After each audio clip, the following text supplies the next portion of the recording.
8, 7, 6, 5, 4, 3, 2, 1, 0.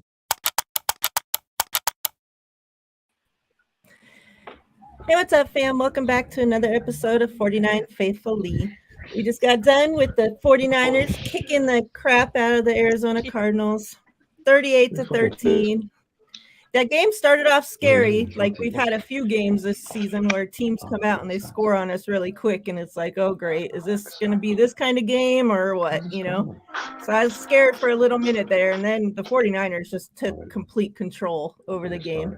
So, how you guys feeling? Thank you for being here. Let's go around. Let me know your guys' first overall thoughts. What you guys have to say. Melissa? I am so happy. My guy is back. He got 2 touchdowns, and then my other guy got another 2 touchdowns. So I had a Mitchell and Kittle fun fest. Yeah, Elijah Mitchell looked good too. And I got to see George Odom come in at the end of the game and get a pick, which is even more awesome. So I'm so happy. Real quick before you guys go, let me say what's up to the chat. We got Throwback in here, Tia, Bebop, Melissa, Joel, Corey, Danielle. What's up, my good people? Hope you guys are all doing fantastic. Rohan, how you feeling? Good win for sure. I mean, a lot of people, like Melissa said, first half looked a little suspicious. I mean, to me, I didn't really care about this. I wasn't too worried whether you liked it or not. Kyle Shanahan was not going to reveal the entirety of his playbook, entirety of what he had in fold for the playoffs. You saw a little bit of I guess you call it vanilla in the first half, but still a couple of missed opportunities here and there. You end up but at times this season, when there's been missed opportunities on one end, it seems like the team has picked up on the other end. Defense picked up the offense early today with the turnovers. Offense starts to get in a rhythm. Then offense gets on a roll starting out of the second half with that touchdown to George Kittle. From there on, really don't got to say much about it. 38-13, a big-time win there. Yeah. Denise, before you go, chat, go ahead and get those numbers in. We have a lot of giveaways to go through because we're doing a giveaway for each touchdown that was scored. And then we got Nick Bosa thrown in there since he got a sack as well. So we're starting off with CMC since he was the first one that got a touchdown. Let's get those numbers in there, 1 through 100. Good luck, everybody. Denise, how you feeling?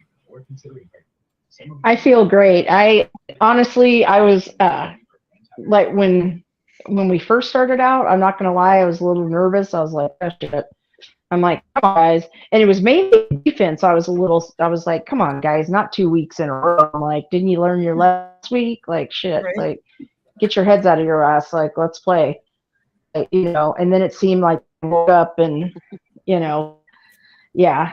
And, let me just say, a huge Shanistan F, when someone says he deserves to be coach of the year. And all those other coaches and all those other teams can kiss my fucking ass. That's what I got to say about that. All right. Denise is definitely going to get, we're putting out in our merch some F-bomb shirts. So Denise is going to have to get one of those for sure because she drops more F-bombs than the host now.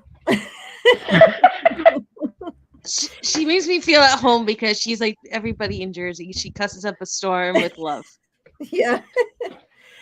So real quick, let's go over the numbers. Brock Purdy was 15 for 20, 178 yards, which whatever. 3 touchdowns. The biggest thing, 0 interceptions. He's taking care of the football. He's getting the ball where it needs to go, and our playmakers are making plays. Elijah Mitchell had 5 carries for 55 yards, average of 11 yards a carry, and 2 touchdowns. Like, you can't ask for, a better game from him, in his first game back from injury. Like, that's awesome. Oh, yeah. McCaffrey, 10 carries for 45 yards. Jordan Mason and Ty Davis-Price both had 8 carries. 1 for 28 yards, 1 for 27 yards. So basically the same there. And then Ayuk, he got that first 1,000-yard game. First 1,000-yard season. He had 4 receptions for 59 yards, and I think going into the game he needed like 44 yards or something. So that's awesome. I'm super excited that Ayuk got his 1,000-yard season. And it's an extra game added on, so that's of course, so people throw in there, oh, it took him an extra game to do it, but I'll take it however it comes. Doesn't matter how he got it. Yeah, exactly. It was good to see. We saw Deebo Samuel as well come back, and he was in there for a few plays.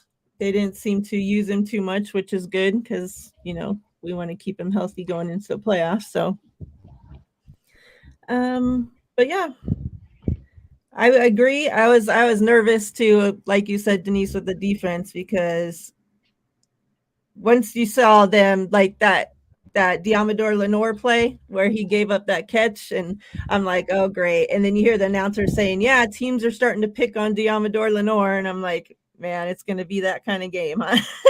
I was hella nervous, but the quarterbacks, I think if we were facing maybe a better quarterback, but we were actually facing like a half a quarterback and then a half a quarterback.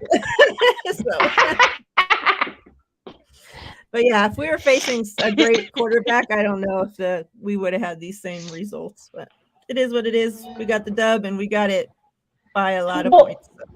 That's what makes me a little nervous. To me, I can't tell. Like, I don't know if it's just me or if you all feel this, but I can't tell. Is our defense is it starting to show weakness, or is it playing down competition? Well, last week we heard Bosa say that he, wasn't prepared for, like, he didn't take that quarterback seriously for the Raiders. So I don't know. What do you think, Rohan? I think the 49ers did get a little bit of a wake-up call last week, and it was for a couple of reasons. One, it was for they hadn't had film on him. Jarrett Stidham hasn't had much NFL film, and I don't think many people anticipated the athleticism that he'd have. He has, similar to Purdy, that sneaky athleticism. He's not fast. He's not going to run for 50 yards as a quarterback, but he can escape out of the pocket, and that was the number one thing I think that really shocked the 49ers, and that's why it was there. That was the biggest unknown going into the game. If Stidham could play well, the Raiders would be in it. If Stidham couldn't play well, the Raiders wouldn't be in it. And it was kind of a similar thing going into this week, except David Blau has more NFL film on him and hasn't looked good, really. And so it was a similar thing. You take together how the Raiders and the Cardinals are completely different in terms of how they're comprised in terms of their personnel. No DeAndre Hopkins. There's not a top wideout. There's not a top running back. Not a better offensive line there for the Cardinals as there was for the Raiders. And so it really was a different bit, a little bit of a different outlook. Now it's unfortunate that Nick Bosa will not be getting the sack record for the 49ers. Aldon Smith has that at 19.5, but it's smart to sit him for that second half. I like what Kyle Shanahan did. A lot of people always question whether Kyle Shanahan sits his starters in time or not. But by the end of that third quarter, you saw all the guys were being pulled really towards the playoffs. Shanahan even said this week that was going to be a focus if he had the opportunity to do so. After that first half, a little questionable on whether that would be the case given how close the game was, but good to see with the way the game ended, and also a lot of players getting rest towards the end of the game. Yeah. Melissa, you have anything to say on that? I know Demetrius Flannigan-Flowers got hurt. I don't remember how serious it was because my feed kept cutting out. Yeah, he went out and didn't come back.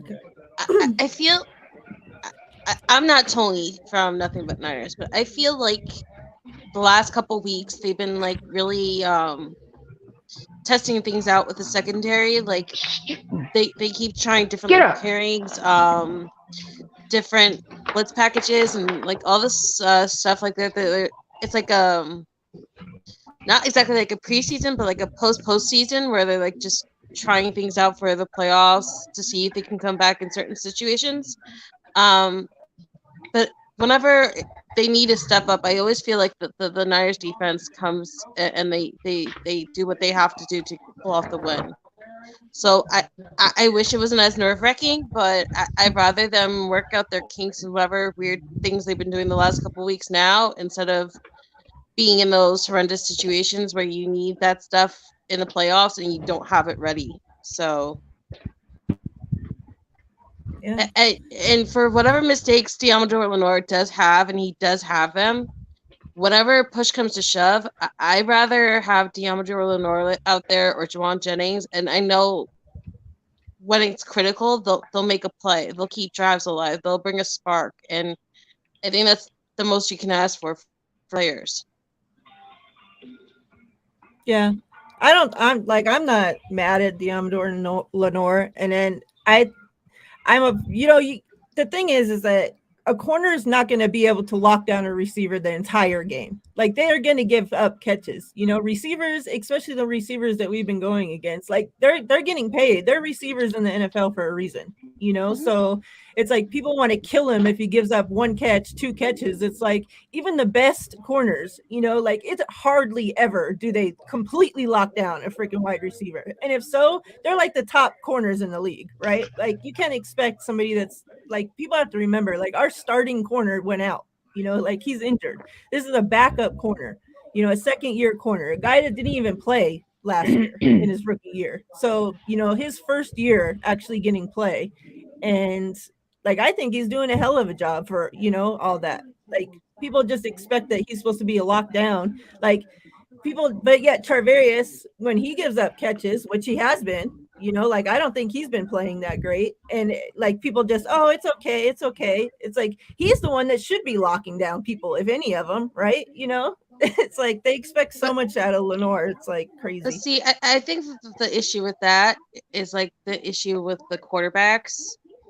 There's this weird thing with Niner fans where the veterans can make mistakes and you just have to put up with it. But whenever anyone young and learning on the job makes a mistake, it's overblown.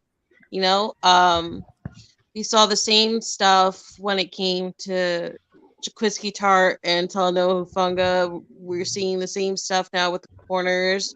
You see it with offensive linemen. You see it with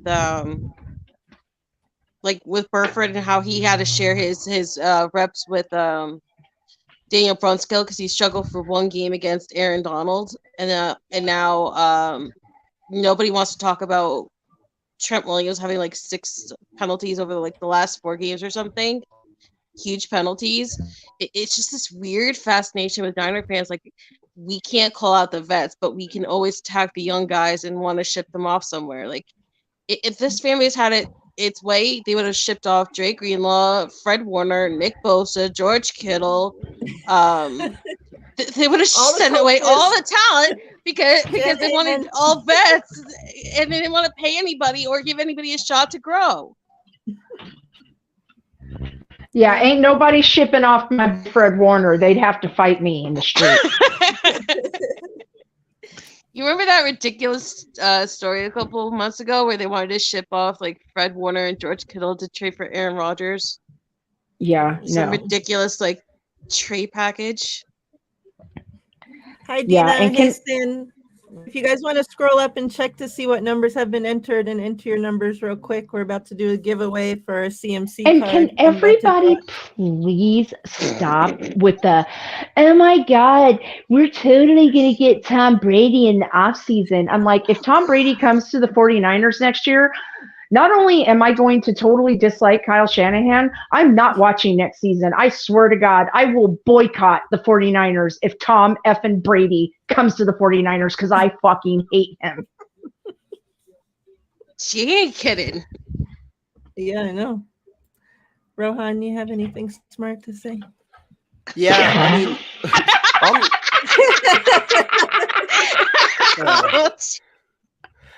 Wow, thanks, Miriah.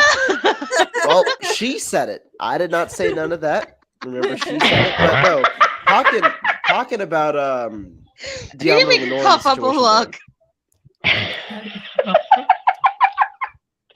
But talking about Lenore and the situation there, I mean, I think it's like it's an interesting situation. Some of it's warranted, some of it is overblown, like people are saying. I mean, Lenore, if you talk about him, I think the biggest challenge is going to come in the playoffs, because when you talk about playoff teams, they're going to look to exploit weaknesses of defenses. Right now, I don't like using the word weakness on a top-rated defense or a top-rated offense because it's hard. But Lenore right now is one of the weaker points of the defense. He's going to get targets. He had one good play in coverage. I remember in the fourth quarter, I think it was the drive where he had a tackle on 4th and 5. He had a good coverage play on Marquise Brown. But you need to also understand there are going to be plays where Lenore is going to give up catches, and so you got it. It's going to be good and bad. I wonder how are the 49ers going to be able to use coverages to help Lenore in those situations in the playoffs, because he is going to get his fair share of targets. I don't think teams target Travarius Ward as much in the playoffs as they have in the regular season. Yeah. The number's 38. And I believe the winner is JDLR with 31. It's these. Just kidding. Did he even enter a number? No. I just love it's 38 again. Like that's become like the magic number on this show. And it's always when we're talking about him too that we draw his number.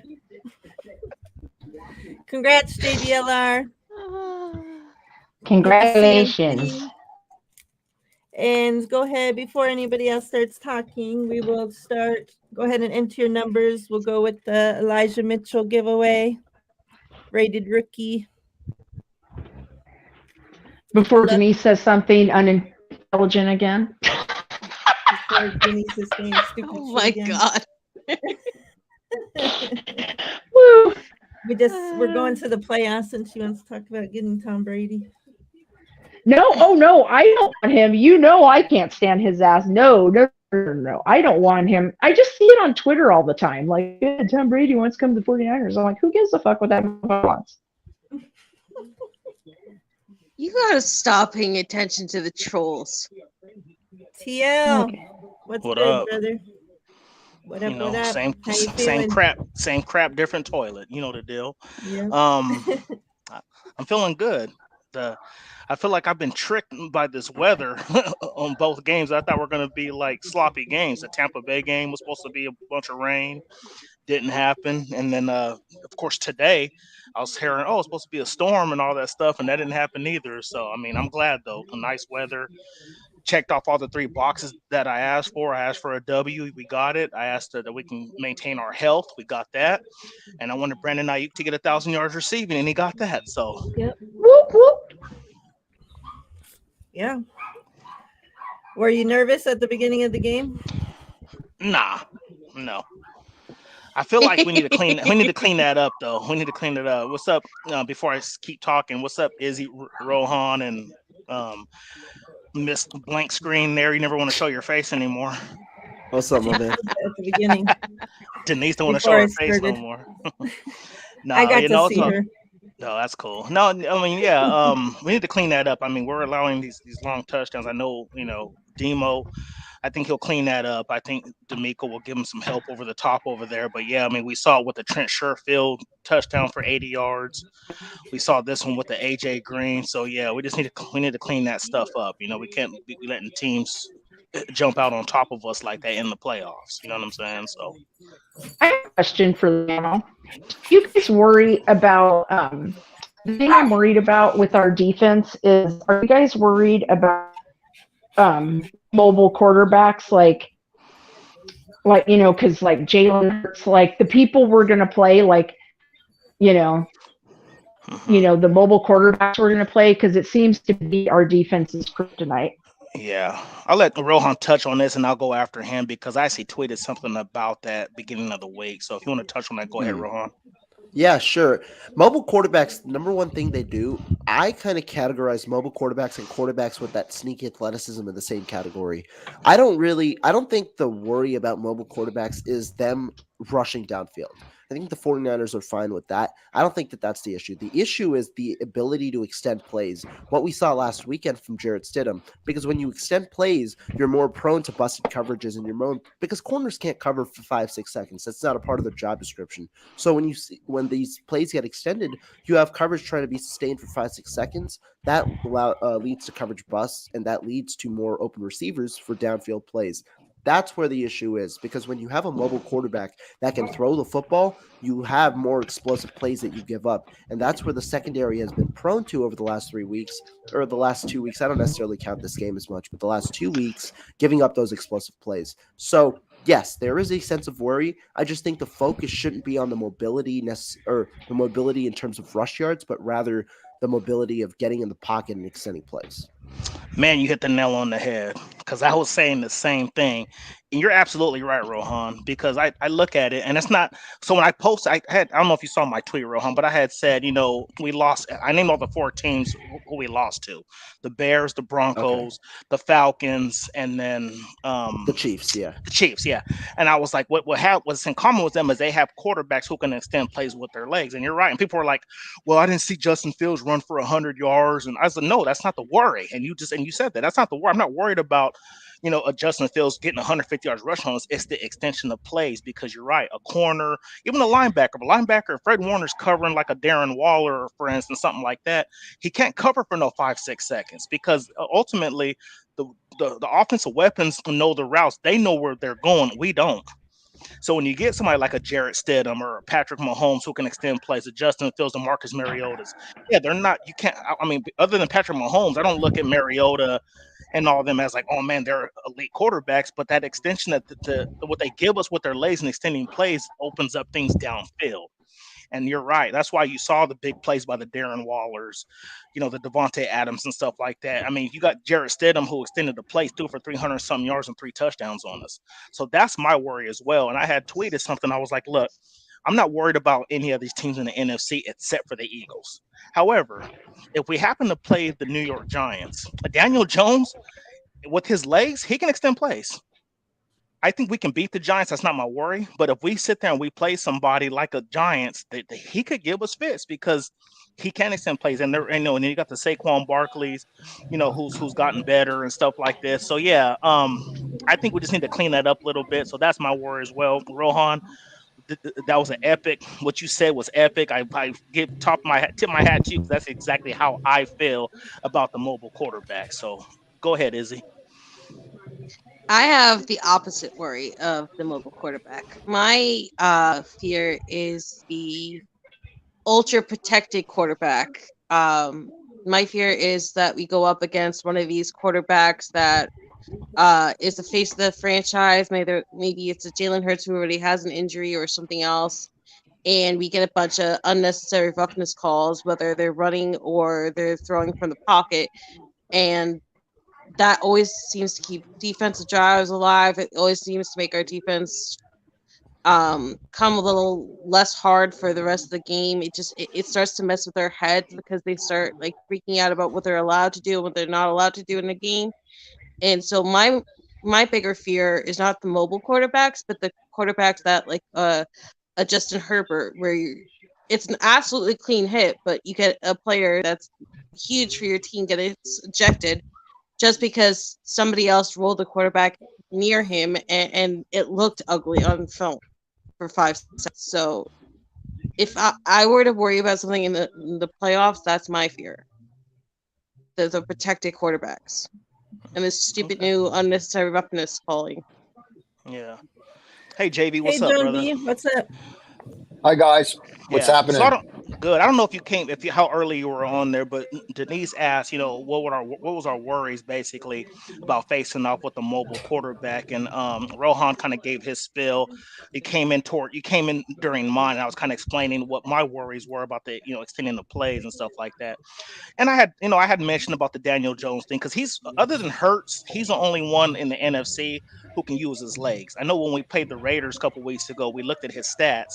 He was 100 yards rushing and 2 touchdowns. touchdowns, and then he threw for like 200 yards and 2 touchdowns.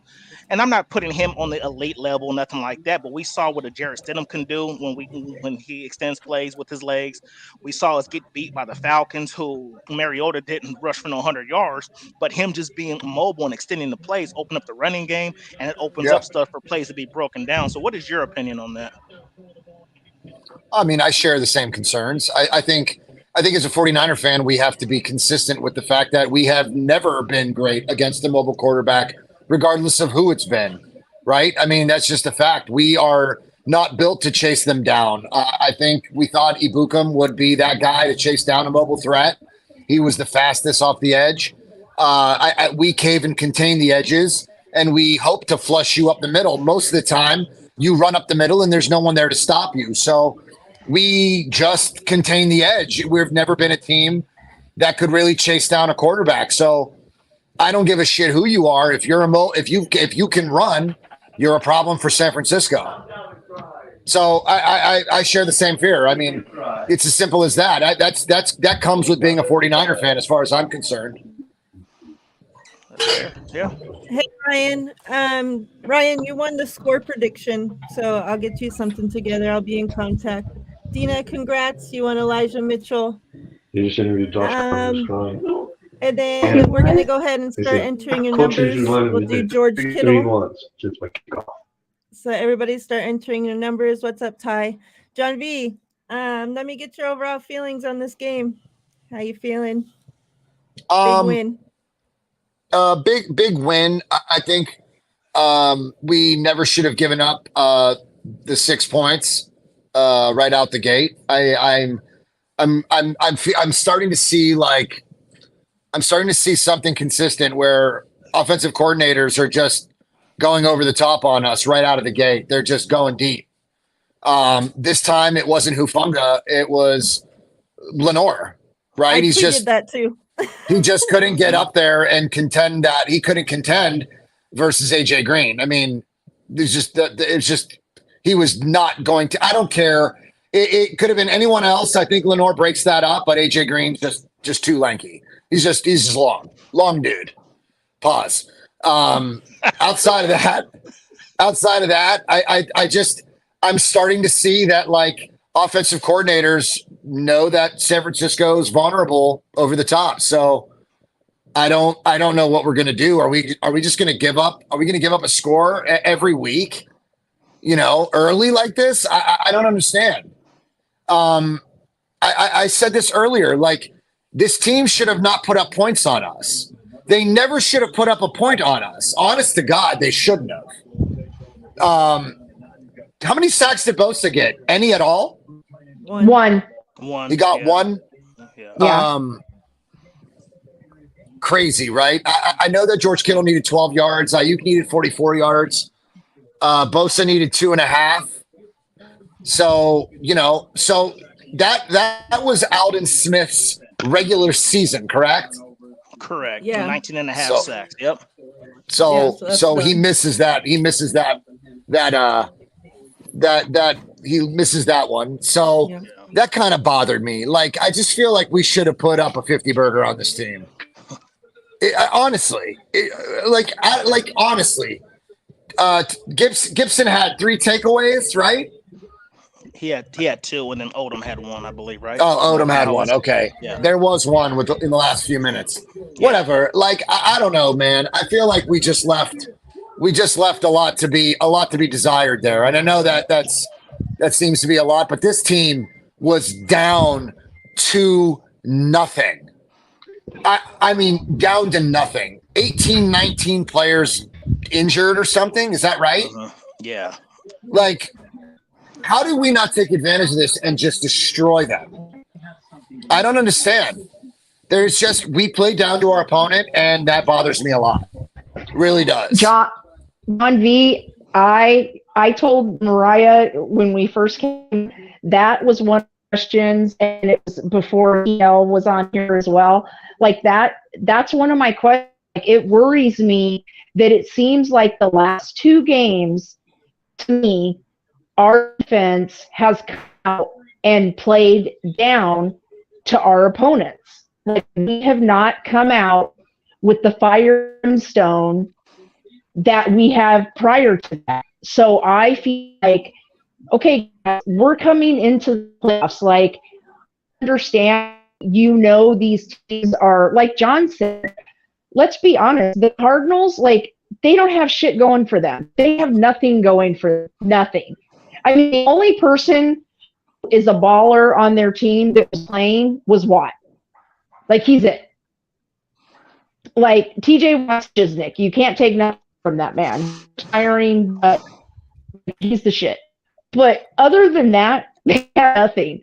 So, like, and like last week, all cocky, and I was like, yeah, we're going to put a 50 burger on the Raiders.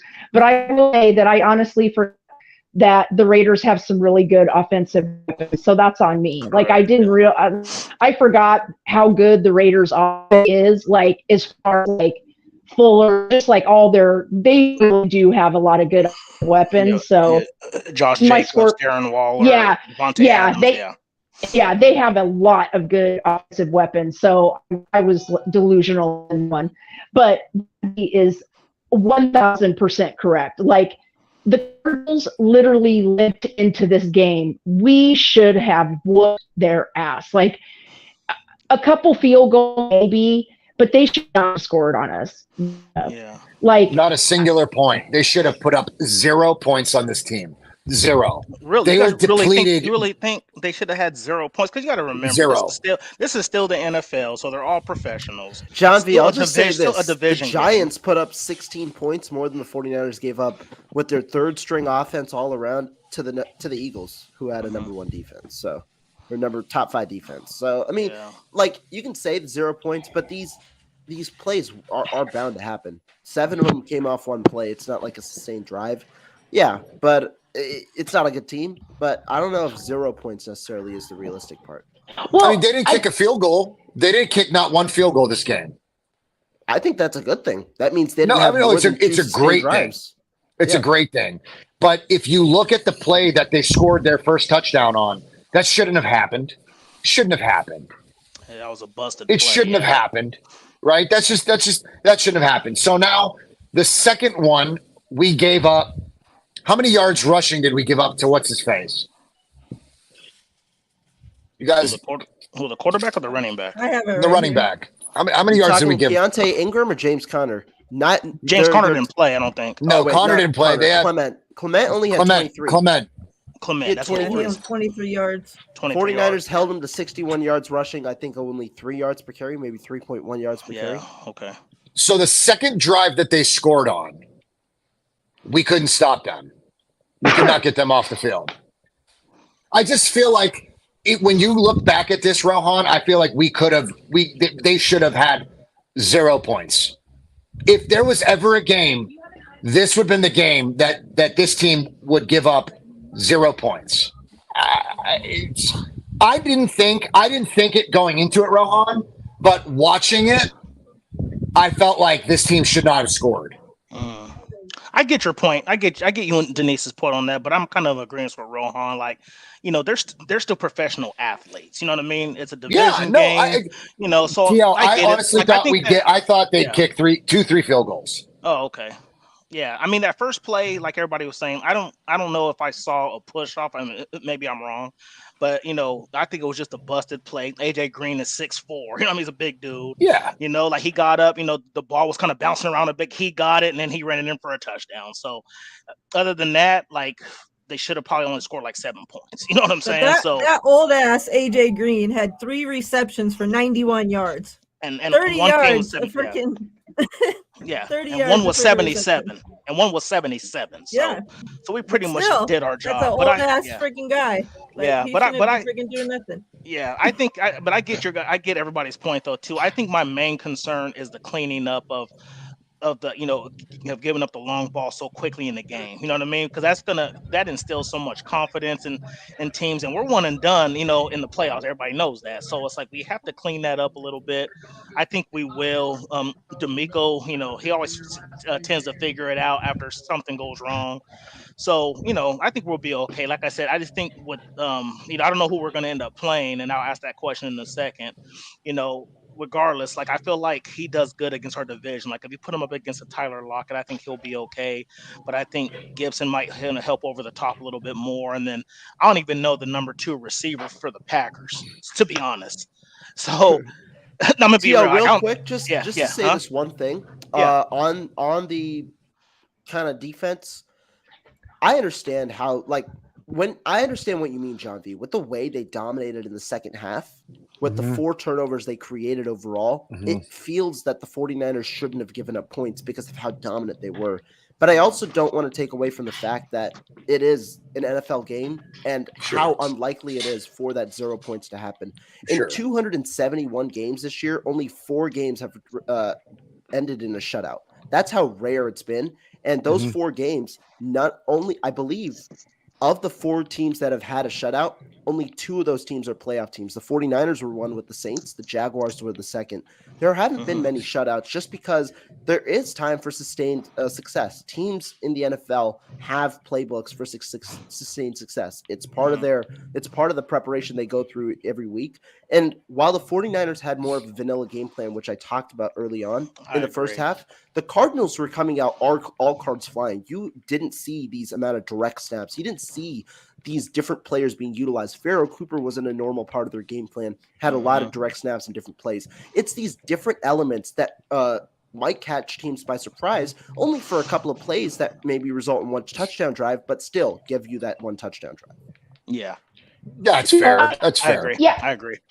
I agree with that 200%. And I don't think I was expecting, obviously, like if you go back and look at my score prediction, I think it was 30-17 or something, I think is what I predicted the score would be. Because I agree with you guys. Like there's, I'm a firm believer on every team has like athletes on, every side. And you know what I mean? Like you're not going to, 100% dominate the whole game the entire time. So I agree with that. But I 100% see John V's point, and in the fact that like with all their players down and with all that, I was even surprised they scored. I guess it was like the score right off that was what caught me by shocked me. I was like, what the hell? And I think it was more shocking to me because of what happened to us last weekend. I thought our defense would come out and be like, oh, hell no. Yeah. And let me tell you guys this too as well. You got to understand, and I get it. Like I think I predicted the Arizona to score like 9 points. You got to remember, like, I understand they had like 20 people out. A lot of these people were third stringers. They're playing for jobs for next year. Let's be honest here. A lot of them are probably free agents, not knowing if they're going to be on the NFL roster next year. So it's kind of like a job interview, to be honest. It's week 18, and they're going to be looking at, people are going to be like, oh, this guy was a free agent. Let me see what he did. And it's a, what have you done for me lately league? They can look at the week 18 film and be like, oh, this guy's pretty good. He can help us on special teams, whatever the case may be. So, that's the thing too, I think is missed as well. So these guys play their hearts out, especially when you get these third stringers in, because a lot of them are 52 and 53 men on rosters. You know what I'm saying? Yeah. So they go out and do their thing. So that's one thing I would also put into perspective as well. So yeah, and can we all just say how awesome is it all the teams like had a silent moment or a shout out for DeMar Hamlin? Like every single team did something for that man today. And I think that's phenomenal. I thought that was so great. Really touched my heart. I thought that was phenomenal. Prayers up to DeMar Hamlin and family. I thought that was amazing. Love to see it. Yeah, I totally agree. Do you have anything to add, Miriah? Because I wanted to ask another question. Go ahead. So, this game right here has a lot of implications. So, I know we've dominated the Seahawks, for 2 games. But I'm a firm believer is it's hard to beat a team 3 times in a row. I don't care how good or bad they are. And then you got the Packers who, we've had their number, but they're just as hot as we are. I know we've won more games, but they're pretty good. They're pretty good right now. And I know we dominated Aaron Rodgers, but every year is every year. Going into the wild card weekend, who do you want to play at home, Seattle or Green Bay? Honestly, it's so funny you asked the question. I'm not going to answer it, but I am going to say I was hoping Seattle would lose because I think I like our chances better against Green Bay because I worry about what you just said, being 18 3 times in a row. Mhm. I don't know why, but that makes me really nervous. How about you, Izzy? I want to sweep the Seahawks 3 times in a row after all those years where we got brutalized by the Seahawks, no matter how bad they were. Even though my pet love is beating the Packers in the playoffs, because then I get to rub it in my brother's face one more time. But if I had to choose who I want to face, and it's not because I'm scared of the Packers, because I don't really think they're that scary, I'd choose the Seahawks just because I want to knock Pete Carroll off his little pedestal, knock Geno Smith off his little Yeah, pedestal, and kick him out of the playoffs. Like that is something that's like important to my Niner loving heart right now. got you. Rohan, what you think, brother?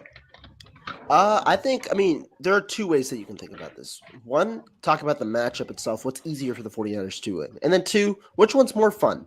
I'll start with the matchup that I think the 49ers is easier for the 49ers, and it's undoubtedly the Seahawks. The Green Bay Packers are one of the hottest teams in football right now.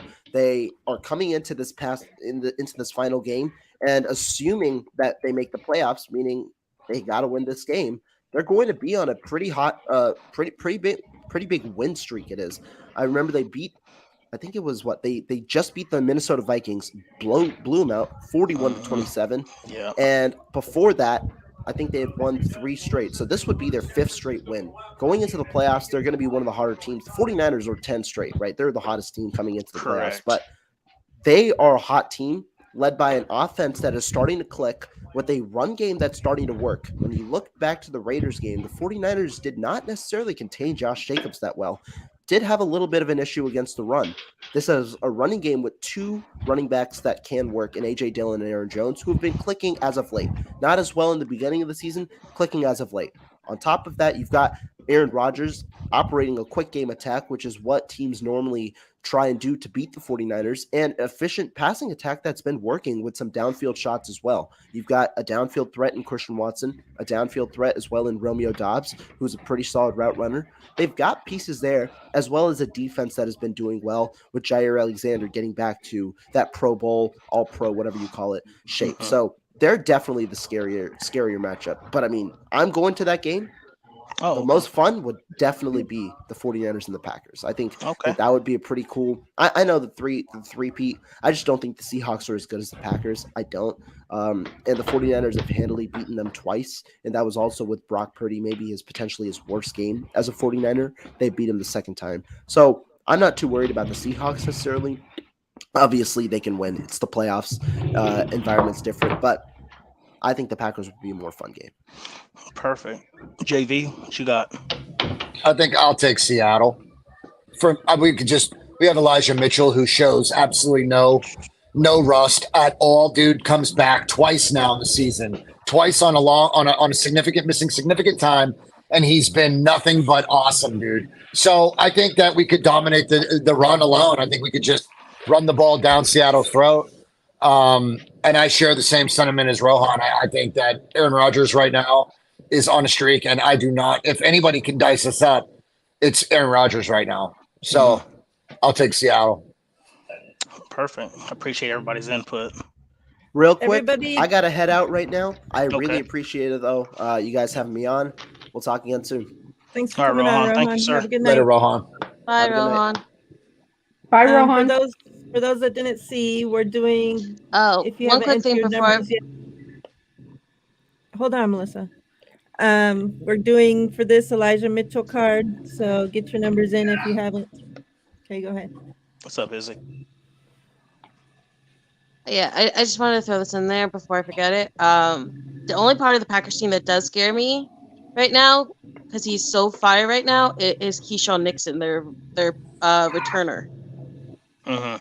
Their offense can be spotty, their defense can be spotty, but Keyshawn Nixon, when he starts coming and he starts getting big touchdowns or just big returns in general, this team comes alive. So if you can shut down Keyshawn Nixon, you're pretty good on the Packers because he's just like the spark of that team for some reason the last couple weeks.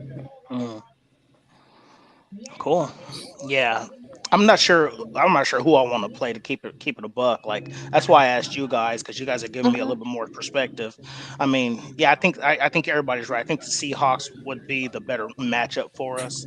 And I know everybody has this mentality of like, oh man, we dominate the Packers, which in the past has been true, but anything can happen. You know what I mean? Like I said, you got two hot teams that are playing. You got us winning 10 in a row. If they win, that puts them at 5 or 6 in a row. Aaron Rodgers pretty much told everybody, like, look, I'm going to put this team on my back, and he's done that, which is, that's what Aaron Rodgers does. So, yeah, I just, it's one of those things where it's just tough for me. And I'm truly being honest with you guys. I don't know who I want to play because beating somebody 3 times in a row to me is just tough, man. Like, it's just, and I get it. Like, I mean, I know it's the Seahawks. I know they're not, the Seahawks of old Russell Wilson, but they still got 2 good weapons, and we've seen how the busted coverages have been with this team in the past few weeks. Like I said, the Trent Sherfield 80-yarder. Then you got, you know what I mean? Then you got AJ Green with this one. And so I think you're right, JV. Teams have been testing us early, like, okay, I'm going to go deep on this team because that's where they're struggling at. Hufunga's been struggling. So it's like one of those things, even though he had a good game today, he didn't let nothing get past him, but he's had a good, but he's been struggling with his coverage and stuff like that. So yeah, it's tough, man. I don't know who I want to play, to be honest. I'm like UTL. I'm not gonna lie. I honestly don't know. Like, I'll be honest with you. I did not expect the Seahawks to win today. You know what I mean? I thought, I was like, okay, the Seahawks are probably going to get eliminated. Not that I think the Rams are like some, phenomenal team or anything, but I just didn't expect them, And then my husband came in. I was watching the 49ers game. He's like, hey, the Seahawks and the Rams are tied right now. And I'm like, what? I was like, shit. Yeah. I'm like, God dang it. I'm like, the Rams, you can't do me a favor and just knock the Seahawks out? Like, what the hell? Yeah, Denise, that's funny you say that. After we won our division, after we beat Seattle and we won the division, I kind of stopped paying attention to our division. I'm like, everybody's trash right now. I'm not worried about it. Seriously, I'm like, we got this. And last week when I hear that Seattle was still in the running, I was shocked. I thought they were done. I thought they were done. I was looking at the Packers. I was looking at, the Commanders at one point, but the Commanders just fell apart. But it was like the Commanders were the 7th seed for a couple weeks. So I'm like, okay, it's theirs to lose. Yeah, the command, like I said, it's just a few teams that were ahead of them. And then when I hear that they were still in it, I was like, what? And then I watched this game today and they won. I'm like, oh my God, like it just shocked me. So yeah, I mean, even though I can't stand Pete Carroll, like shout out to him for keeping his team playing, because I really thought they were dead in the water, to be honest. You know what, TL? I agree with you 1,000%, 1,000%, because I was just like you. I was like, okay, the Seahawks are, pretty much done. I knew the Rams were out of it. I was just like you. I was like, okay, we're pretty much, that's good. We're good, whatever. I did the same thing you did. And my son and my husband are diehard Commander fans, like diehard. My husband has been a Washington Redskin fan since I met him, like diehard fan. And let me be the one to tell you, boy, ain't nobody, like, the one thing that we all agree on in my household is we all hate the Dallas Cowboys. Like, they hate them and I hate them. So I was like, okay, we can all agree on that. You guys aren't 49er fans? Amen. But we all hate the Cowboys. So yay to that. We all hate them. So my Sunday was made. We won and the Commanders stomped the Cowboys. So I was like, yay team. Yeah. Crazy. Like, it was a good Sunday in the Granger household. I was like, yeah, baby. Yeah. Real quick, David McNew, congratulations. You guessed the number exactly right, 97. So you get the Diamador Lenore autograph as well as the Elijah Mitchell card. So congratulations. Wow. And we'll now be putting the TDP autograph up. So the next person that guesses exactly right will get the TDP auto.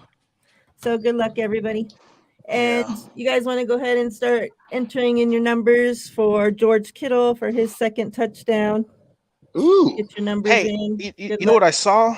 And I don't know how true. I mean, it came from David Lombardi, even though, dude's a clown to me sometimes. Like, did you guys hear? Did you guys hear about did you guys hear about something about George Kittle's grandma being in attendance? Yeah. And then Yeah, she was there. It was her and then 100th birthday, and they sang the to her faithful over song. the That's awesome. before the game. That's Okay, so amazing. I love that. I know the story. Can I share it? Okay, yeah, absolutely. Okay, so she's never been to an Irish game before, and she just celebrated her 100th birthday on January 6th. So during pre-warm-ups, he went over to his family. He gave her a kiss on the cheek. He did a big family photo. And then after they took the big family photo, Debo Samuel came over, gave her a hug. And then after that, both Charlie Warner and Tyler Croft came over and took a family photo with her. So this was a big deal for George to have his grandmother in attendance. And I'm really happy for him that he got to have another 2-touchdown game, which started with the Arizona Cardinals in Mexico City and happened again today. And he got to do it in front of his grandmother, who just turned 100 years old. And all his teammates came over and celebrated with her. And I think that was one of the best parts about Twitter, that you get to see these stories shared from Lombardi and Mayoko and Jennifer Lee Chan and all these wonderful beat writers that we have, that we're really lucky to get these nice little stories that you probably wouldn't even heard of if we didn't have these dedicated people who are also kind of faithful themselves. So I want to thank them all for sharing those kind of things.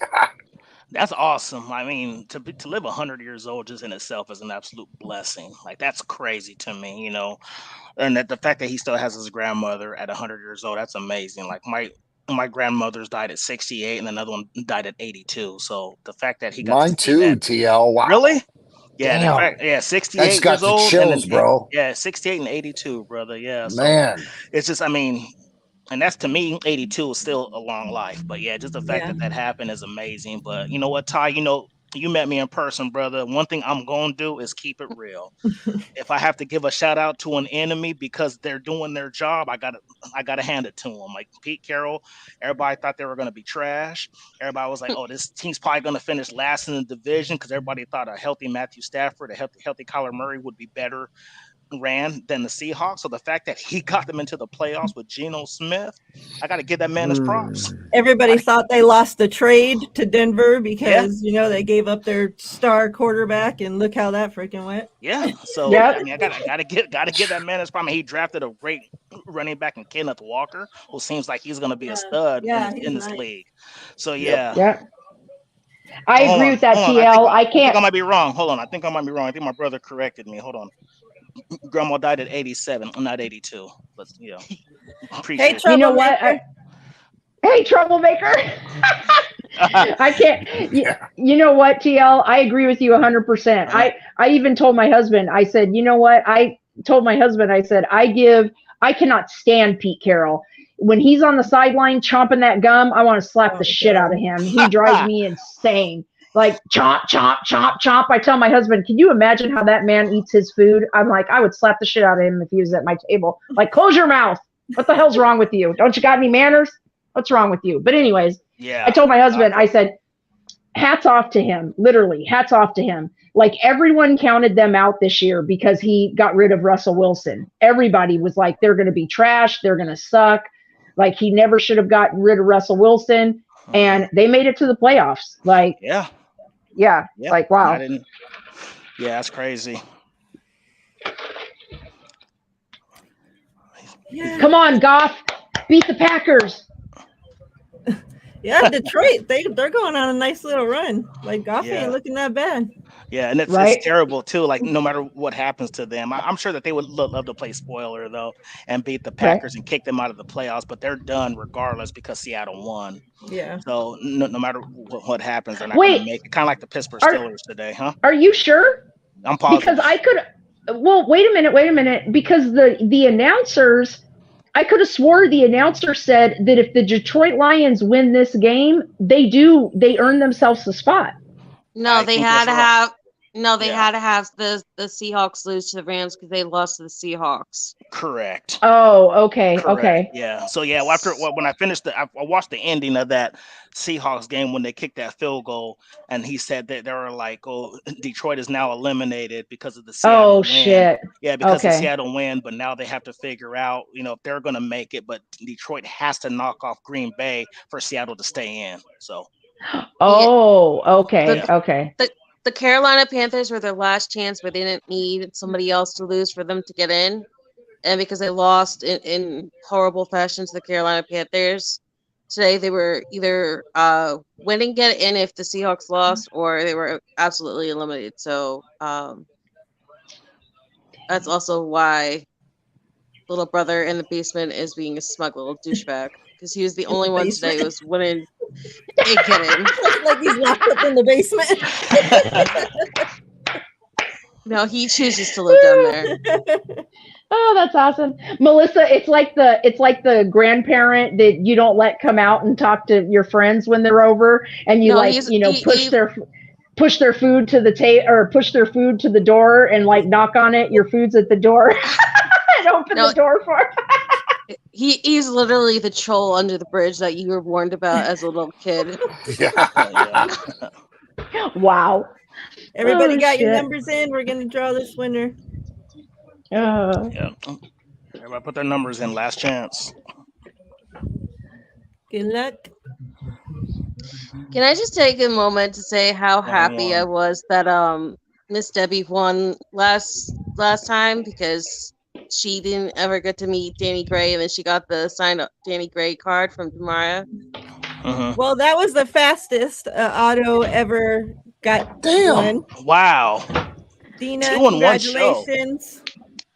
You just won the TDP Congrats, auto. Dina. That is sweet. George Kittle card. That's nice. Congratulations, Dina. That was awesome.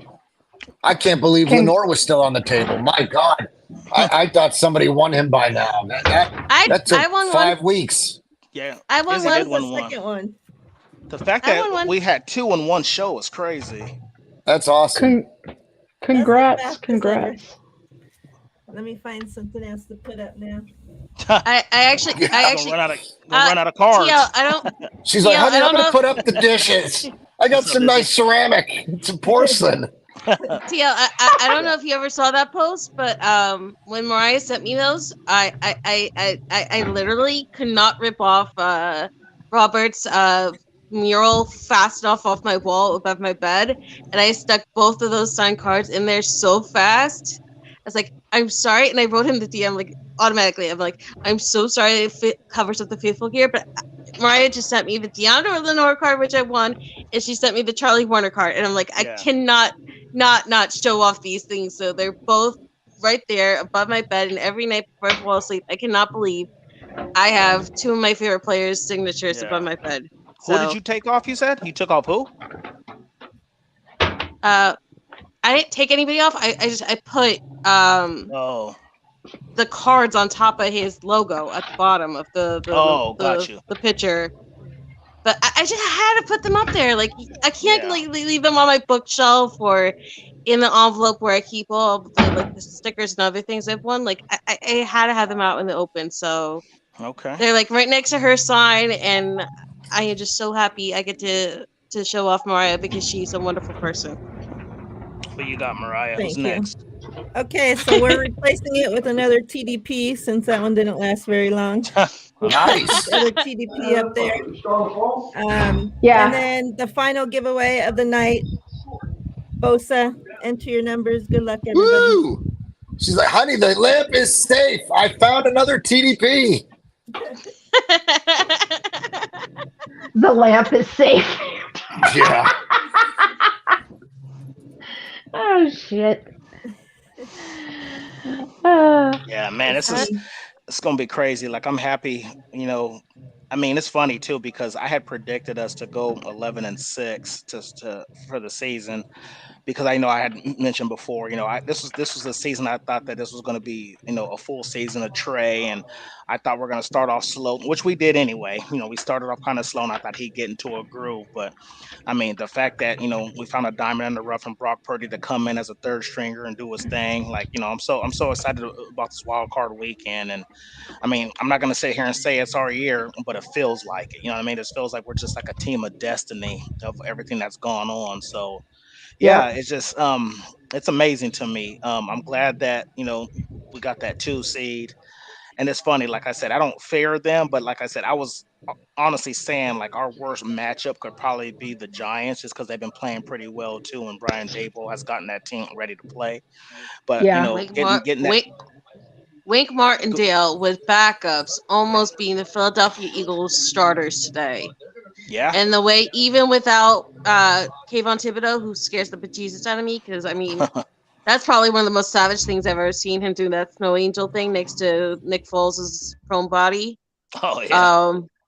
And he didn't get flagged for that for some reason, but no, the way Wink Martindale is making the most out of that defense, that's the scarier part of that team. Mm-hmm. And you know what? Like, of course I wanted that 1 seed because you're guaranteed, as long as you win, you're guaranteed to play at home. But I feel like this team is such on a roll. Maybe taking a week off wasn't the best for us. Like, this team we have so much chemistry right now. Our offense is on a roll. So being off for 2 weeks might not have been the best thing. So I'm kind of glad it worked out the way it did. And yeah, I just want to keep this thing rolling. I mentioned this plenty of times. I'm 43 now, and I haven't seen the Super Bowl since I was 16 years old. So it's been a long time for us to hold that Lombardi. So I'm gonna go ahead and get out of here. I'm gonna say bye to you guys. I gotta go take my kids and my girl to go eat. But yeah, I'm pumped. I can't wait until this weekend and see who our opponent is, and I hope we beat the brakes off them whoever we play. So. Amen, TL, brother. hold on a minute. I got a question for you real quick before you roll. Yeah. I don't know if you guys covered Purdy before I got here. I'm just curious. Do you think that by design, and this is going to sound crazy, but it made more sense in my head than it's going to come out, right? Do you think by design, Purdy played lesser than, by design though? When he would have normally thrown the ball away, he kept it. Do you think that Kyle is trying to? It made sense in my head. Do you think Kyle's trying to disguise Purdy, or did Purdy just have an off game, so to speak? Well, this is what I'll say before I leave, and I'll stay on for a bit. I got a few minutes. This is what I will say. I think that this play calling today was real vanilla. Yeah, real vanilla. Like, I think Kyle's heading into this playoff. He wants to hide some stuff. He doesn't want to let everything out of his bag. Because I feel like next weekend he's going to come out firing. I think there's going to be some plays that we're going to be like, oh my God, I can't believe he just pulled that off. But what I will say, and I'm not trying to start any arguments here, or trying to knock Purdy. He was a 7th round pick for a reason. He has his weaknesses. But from my personal eyes, I see him struggling a little bit throwing the ball to his right and not the left. I feel like to his left, he's more comfortable. He's more accurate, but throwing to the right, I feel like he misses some throws. So I hope that and I'm hoping that doesn't come back to haunt us in the playoffs. Like teams start seeing that on film, like, oh man, we're gonna disguise our scheme or whatever the case may be. I wouldn't say. I mean, he missed some throws, but that's going to happen. He's a rookie. Like, we got 6-7 year vets who misses throws all over the league. But I feel like there was some easy throws that he missed. But I do feel like the play calling was a bit vanilla. But like I said, my only concern with me is no playoff experience. You know what I mean? And then 2, like I said, I feel like he's a little off when he throws to his right. So that's I mean, what I could it be that Mike McGlinchey was kind of ass today on that right side? Yes, that's a definite possibility. Do you think maybe that's because McGlinchey hasn't been part of our conversation for a few weeks, man. Yeah. He's been putting together pretty decent games. Yes, he has. But today versus JJ Watt, he was not good, and I think we expected it. Yeah. So maybe that's why to the right things were not not as polished, so to Could be. speak. That's a good observation as well. Yeah. Uh, What you got, TL, Izzy? I had a pushback. Do you think it has something more to do with the turnovers? Because I mean, 2 weeks ago it wasn't his fault. It was Juwan Jennings with the tip ball against the Commanders. But then last week he had the interception. He had another few like almost interceptions. So do you think they maybe scale things back this week just to not like get it in his head that he has to be like curable and make plays and just simplify things again and just like reset? So I feel I mean, like that's. they always do that when things get a little wonky on one side of the ball. They kind of like scale things back down and then they build No, I things back haven't up fed her yet. again. I mean, that's definitely a possibility as well. I mean, that's a good observation too. I mean, it could be. I think more is more of, and I mean, and you make a good point because he is a rookie and he's going into a playoff, which is a different animal. You know what I mean? Yeah. Like, of course, I mean, yeah, he's beat some good teams, but at the same time, everybody knows it's win or go home. So it's going to be some stuff that he hasn't seen, stuff that we haven't seen. I mean, I feel like the speed of the game elevates. You know what I'm saying? So I don't know. I mean, it could be it, but I personally think that Kyle's just being Kyle. He doesn't like to show his hand, and I just think that with everybody healthy now, I mean, the running game looking amazing. Like JV said, Elijah Mitchell looked like he don't even skip a beat. At one point, he had 11 yards of carry. He had 11 yards of carry. He had 5 for 55 with 2 touchdowns. Like he was out there killing it. So as long as he stays healthy, I think that you'll see more Christian McCaffrey lining out wide, slot, stuff like that, just to open things up to keep things open. Because I mean, if you put out, I mean, I love me some Juwan Jennings, but I've always said, you want to put your best 11 guys out there. So if you have Elijah Mitchell healthy, running the way he is, and then you have Christian McCaffrey in the slot, Ayuk and Debo on the edges. Oh my goodness. Like, And who Ray you Ray. and then Kittle coming off the line of scrimmage. Who you guarding? And Ray Ray. And Tyler Yeah, Croft. yeah. So like, who you guarding? I'm just if you put those guys out there with the Kittle coming off the line, Chris McCaffrey in the slot, Debo and Ayuk on the edges with a healthy Elijah Mitchell, the way he was running today, is pick your poison with this team. And I think that Kyle's going to let a lot of stuff out of his bag. And we've shown since Brock Purdy's been in there that he elevates the offense over Jimmy because he actually reads the field better and he's a quicker decision maker. Now, Jimmy has a quicker release. I want to let people understand that. Jimmy has a quicker release. Brock is a better decision maker. He sees the open receiver a lot quicker. You know what I'm saying? So I don't know. I personally believe, Izzy, that it's Kyle just being Kyle and being real vanilla because we have a playoff game coming up in 7 days. Yeah, Oh, fair. I'm not saying that that's not part of it. I think maybe it's my bias because I listen to Denise a lot because she's a very big Kyle stan and she like listens to everything about Kyle. But there's usually also an ulterior motive behind most of his decision making. It's like we didn't learn until much later that Jordan Mason had lost his baby niece at the beginning of the year.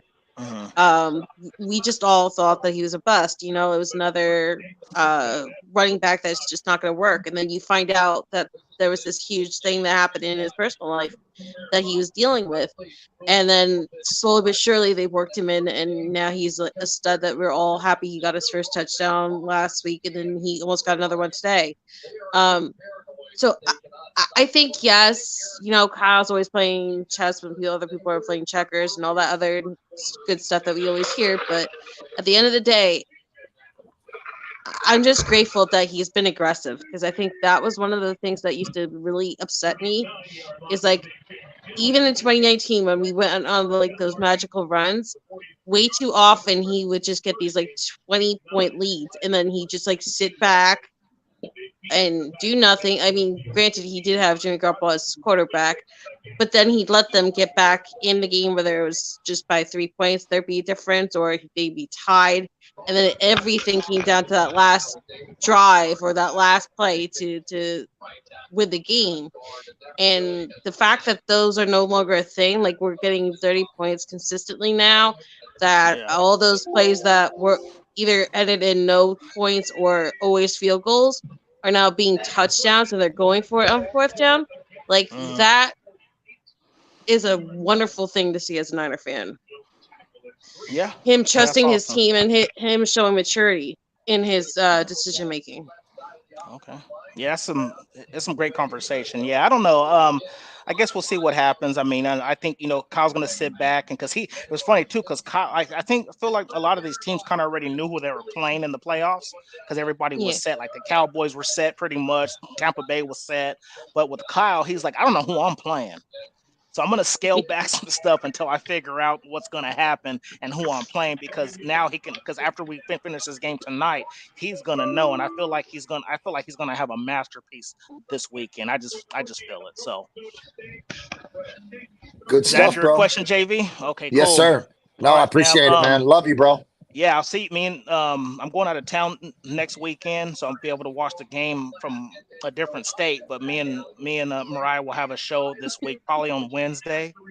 So yeah, we'll keep you guys posted on that after we find out who our opponent is, and we get to give our insight and score predictions for our playoff game. So I love you guys. You guys have a good evening. Of course, like I always say, you guys be safe out there.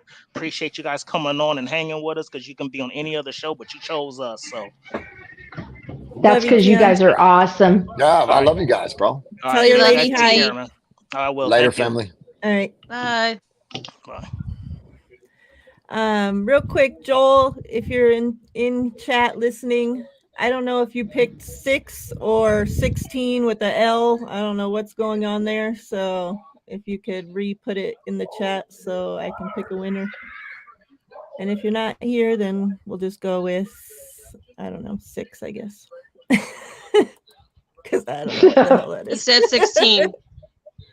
Oh, okay. He said 16. All right, 16 with the L. Good. So I'm going to draw the winner then. 16 with an L. That's awesome. Good luck, everybody. 12. That wins it. That's hilarious. I was just going to say that if he wins, that's great. You did win. Yep. Yes, you did. Congratulations, Joel. Congrats, Joel. Congrats, nice. Joel. 16. 16 with the L over here. Actually, that would be 16 with a W.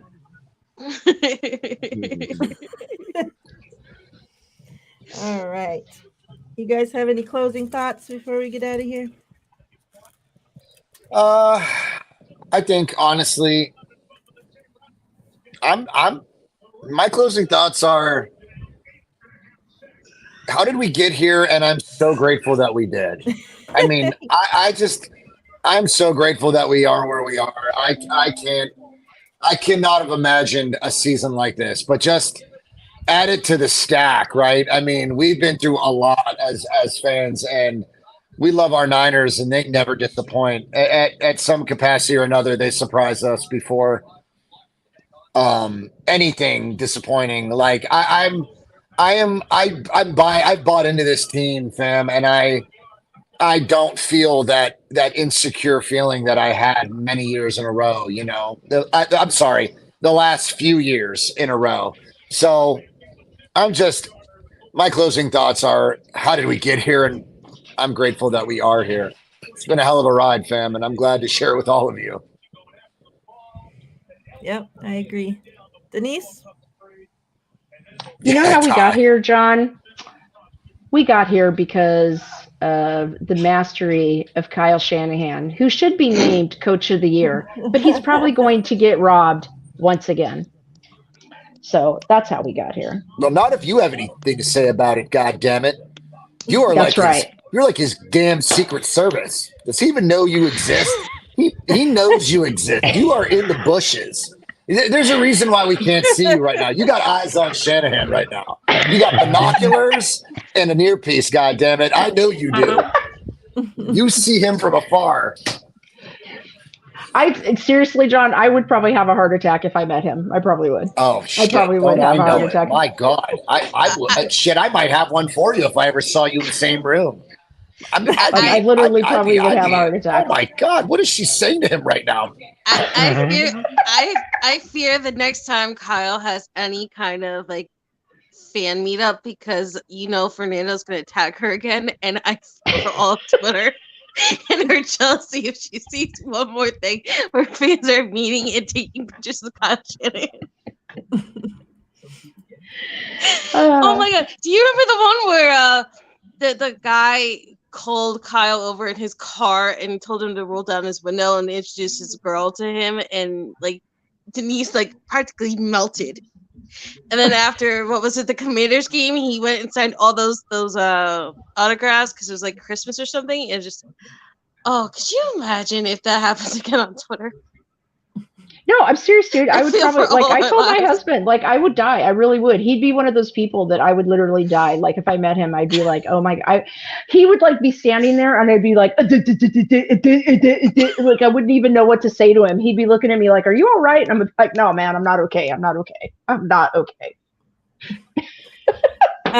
Tony says Niners are where they are because when a team plays together, they can achieve the goal. Niners all seem to want the same thing, quest for 6. Yes. And can I just say that the only other closing thought I have is, and I'm sure this is going to be controversial, but I really hope Trey Lance does not lose his job. I really hope he doesn't. I see a lot of that on Twitter, and I'm not saying that Brock Purdy has not played his ass off and it doesn't need to be a quarterback competition. But I just really hope Trey Lance doesn't lose his job. Well, the beauty of that, Denise, is that this is Trey's team. And quarterback, his backup got hurt. And now his backup is just doing his job. And I believe that Trey will have a fair chance at a competition. And I think that Trey Lance is going to make it very difficult for Kyle yet again to name a starter. And then maybe Trey Lance just runs away with it, period. Doesn't even make it easy, but I fear that too. I really do. But I've just adopted the fact that this is it, Denise. We are going to have controversy at some capacity, whether it be quarterbacks, running backs, draft picks, there will always be controversy at the quarterback position because we're just too damn good at picking them, right? The exception of James. James was just an asset. Nobody really picked, But look, I mean, with all due respect, we did not choose James. James was offered to us because Bill Belichick wanted to screw over. Agreed. The Browns. So technically, he's not picked. He was offered. I will go with the technicality because otherwise I'm going to cry. My final thoughts are, no matter what happens, can we not see Jimmy Garoppolo for the playoffs? Because no offense, and I know this is your show, Miriah, and I don't want to make it about myself, but I think we're all sick of let Jimmy play in the championship and the divisional round and the Super Bowl if we get that far, that everyone's trying to push, whether it be the actual national media or certain fans who say that, well, you have to go with the experience because what got you here, got you to get over your hump of not scoring is Brock Purdy. This team has rallied around Brock Purdy, and I feel like you should stay with the hot hand and stay with the hand that's winning for you. And not only is Jimmy awful in the playoffs, but Jimmy also is coming off another serious injury. So that's my biggest fear when it comes to playoffs. It's not who we're facing, but the Niners defeating the Niners or the Niners doing some stupid power play because somebody asked for it in the locker room. So I want to say thank you, everybody, for tuning in all year, for staying with us through us celebrating Week 18 and supporting Miriah. And please check out TED Talks Ball, where Miriah also had an amazing guest appearance. And I love all of you. I love the Niners. And thank you for having us on. Yeah, it seems like we have a bunch of people coming in the chat that who knows. Block them, I guess, because they're talking about some crazy shit. So I The don't second know. I send out your chat, you are. All right. Who knows? All right, fam. Yeah, we're All going right. to get out of here. We appreciate Latest. you guys as always, chat. Melissa, Denise, John V, thank you guys for coming on. I appreciate you guys. Rohan, appreciate you. We'll see you, like TL said, I guess Wednesday for All right. our first episode going into the playoffs. Everybody have a great night. Have a great and safe week. We'll see you guys later this week. We're out of here. All right. Peace out. Bye.